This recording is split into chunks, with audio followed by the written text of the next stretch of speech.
وَهُوَ الْكَبِيرُ الْمُتَعَالِ، اللہ تعالیٰ بڑا ہے اور اللہ تعالیٰ بلند تر ہے۔ اللہ بڑا ہے، کبیر، المتعال اور بلند تر ہے۔ کبیر بھی ہے، متعال بھی ہے۔ یا اللہ تعالیٰ کی دو صفات بہت پیاری ذکر فرمائی سورۃ الرعد آیت نمبر 9، عالم الغیب والشہادہ الکبیر المتعال۔ ان دونوں صفتوں کا اکٹھا تذکرہ اللہ نے قرآن کریم سورۃ الرعد میں فرمایا ہے۔ کبیر کسے کہتے ہیں اور متعال کسے کہتے ہیں؟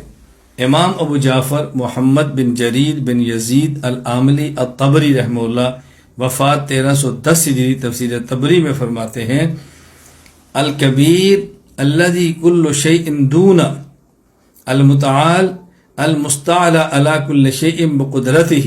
سورۃ الرعد آیت نمبر 9 کے تحت کبیر وہ ہے کل شیء دونہ، کبیر اس ذات کو کہتے ہیں کہ باقی تمام چیزیں اس سے چھوٹی ہوں، اور متعال المستعلی علی کل شیء بقدرتہ، متعال اسے کہتے ہیں جو اپنی قدرت کی وجہ سے تمام چیزوں سے بالا تر ہو۔